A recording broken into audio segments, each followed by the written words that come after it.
Hello, everybody. My name is Jarrett Foster. I am a senior at Marq, and this is my project on Death of America, ? My driving question. My driving question for this project is what has happened in America's history to get us to where we are now. This driving question was driven into every single genre piece. Because the answer is very complex. So I pretty much answer the driving question throughout my genre pieces, and that is where you will hopefully get your answer. Why is America the greatest country?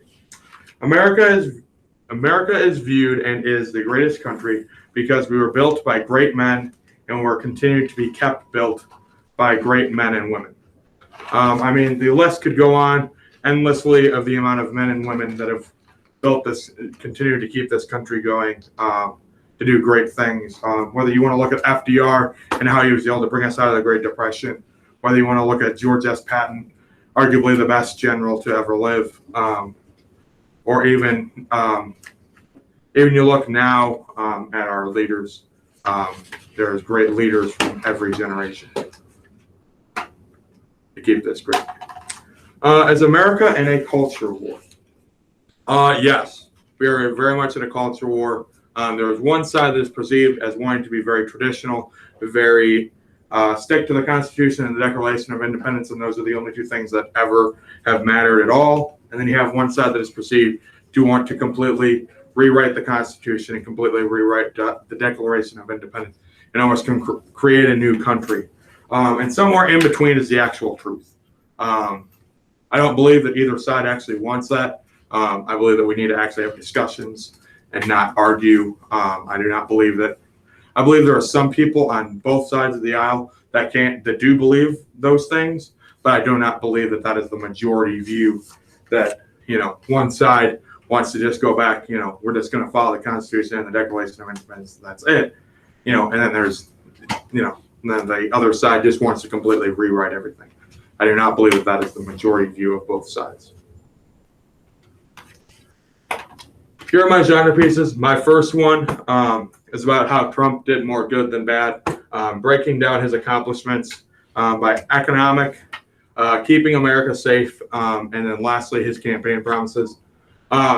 His first set of accomplishments with the economy, he built one of the greatest economies that America's ever had before COVID, and was able to have 40 straight months of more jobs open than people that were unemployed.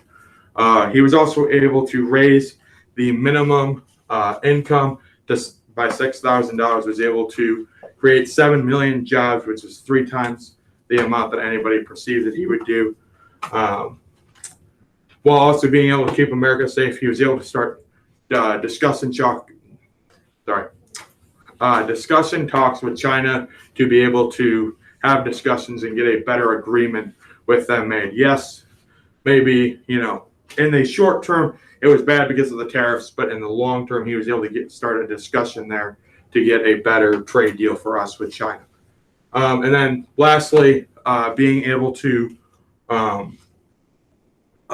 his campaign promises, he was not able to build the wall, which was a big campaign promise, which was stopped by the Biden administration and then continued by the Biden administration with the border crisis. And as well, he was not able to get rid of Obamacare, which was another huge campaign promise, but was able to make strides to it to make it better for the whole of all those both on it and off of and not on it, to make it a more equitable and more holding people accountable in terms of that healthcare.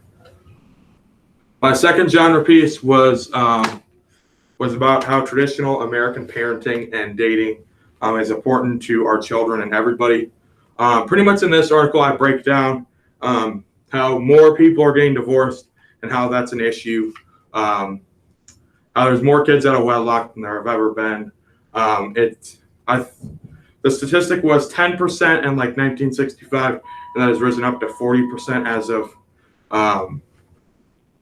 I believe it's as of 2016 as of 2016 was the statistic that I looked at, that has risen a lot. and how that's an issue. How traditional parenting is good, being able to have a mother and a father in the home to be able to share responsibility, to do different things with the child. And then lastly, how we actually go about trying to find somebody to marry and how we go about our lives in terms of that. How we need to communicate more and how we need to be able to have more discussions about how our relationship should work in order to have a better society for the next generation. Another genre piece was about the common misconceptions about guns. I first talk about how people want to talk about the Second Amendment and how that was written a long time ago and how that's an argument. The second one was that all gun owners are from one side of the political aisle, which is obviously not correct. There are both Democrats and conservatives, that both own guns. That's just flat out wrong.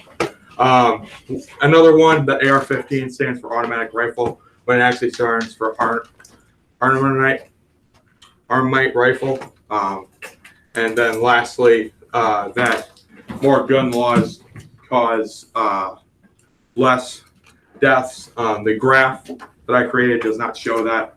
Based on the police departments that I looked at, of the 9 major cities, the ones with more strict gun laws had higher death rates actually per 100,000. My next one was about American values. This was a very emotional piece where I talk about what America's values are and why they're all important. Talking about individualism.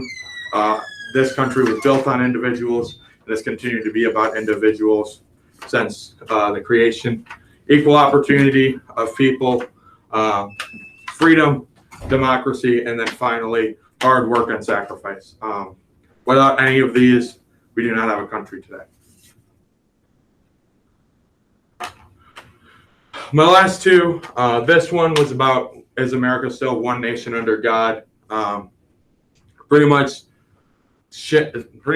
what I found is that we are a Christian favoring country. We are not a Christian nation. Technically, we are still one nation under God if you look at the majority, with us being at 70.6% as of 2014 of people who identify as Christian in this country. And that varies from state to state. Because like Alabama, it's like 80%. And so it does fluctuate, but it ends with that 70.6%. And then my last one being tickets to America's downfall. And this last one, I talk about what could possibly be America's downfall. My first point is a new rising threat in Asia with China. They are I believe, the number one threat. And in terms of outside issues that would not come from America, they would be the number one threat because of the way that they're doing things. They're doing things close to what the Soviet Union did, with them being communist. That's an easy draw the line to show that they are the same and that they are stealing stuff from America.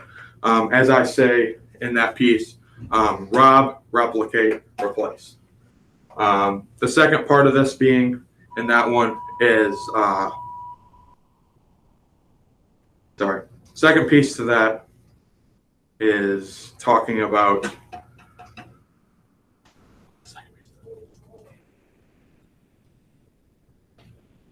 okay, so the third piece of this, I'll come back to the second piece. The third piece is actually having discussions, being able to have discussions about policy instead of name calling or saying that you can't have an opinion because of whatever because saying that somebody can't have an opinion because of their religion or their race or their gender or their sexuality. Those things, they're soft argument, and it seems to be happening more in this country than it should. And then going back to my second point about America needing to be more focused, being more independent, being able to create our own crops, being able to create our own oil, being able to do these things independently. It's better for the environment because we have a lot more environmental regulations than compared to, say, China. And also, we can kind of work through issues that come up with those things because it's in our own country. We can't control what Iran does the way they do oil, but we can control what we do.